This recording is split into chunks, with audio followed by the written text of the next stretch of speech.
Voices from Mars. Who's sending Martian messages to Earth? Venezuelan Poodle Moth? Is it real or is it just Photoshop magic? And be careful, little brain, what you think. Your thoughts may no longer be secret. All this and more in today's Daily Orbit.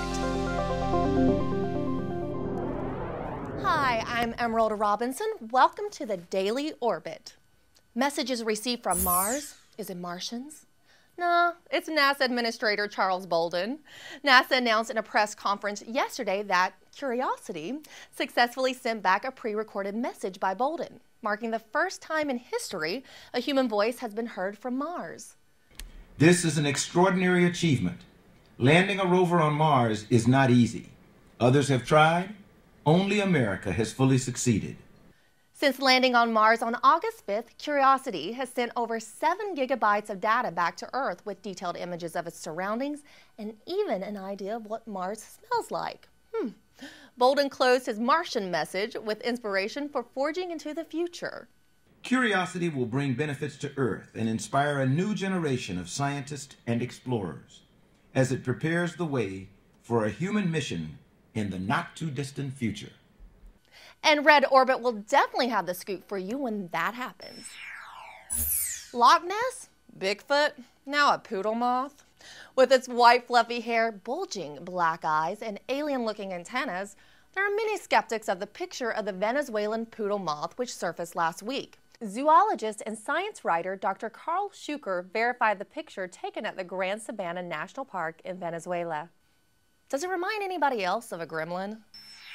If you're one of those people who like to eat steak for dinner and steak for dessert, you might be in for a rude diet awakening. Leading scientists say that the world's population may have to switch over to a vegetarian diet within the next 40 years due to a global food supply shortage. Oxfam, an organization that finds solutions to poverty, and the UN are preparing for a possible second global food crisis as soon as 5 years from now. Today, the average human diet gets 20% of its protein from meat. That number will need to drop to 5% to account for the additional 2 billion people expected to be alive by 2050, and the larger amount of water required to produce a diet based on animal protein. Raising animals for a meat-based diet consumes 5 to 10 times more water than a vegetarian diet. Wow, that's scary. And it's more bad news for Arctic sea ice. On a downward slope since 2007, the Arctic sea ice extent has dipped to a record low since satellites first began measuring in 1979. The Arctic sea ice extent refers to the measurement of the area of the Arctic Ocean that contains at least some sea ice. On August 26, the Arctic sea ice extent fell to 1.58 million square miles. This is 27,000 square miles below the previous record low set in 2007.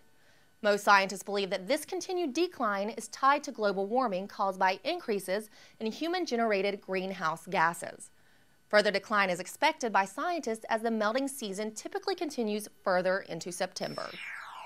Ever heard the phrase, "Be careful, little ears, what you hear"? How about be careful what you think? Researchers from the University of California and the University of Oxford in Geneva have found a way to hack into the human brain. Don't worry, scientists can't read your every thought yet. Researchers used a readily available and affordable device called an emotive epoch to retrieve bank information, pins, and sensitive data from subjects' brains. During their research, scientists measured the P300 waves in the brain, which spike after the brain sees a familiar person, place, or thing. Researchers believe that this technique has potential in interrogation of criminals. But isn't it kind of criminal to be stealing someone else's thoughts? So eat your fruits and veggies and don't think bad thoughts. See you tomorrow.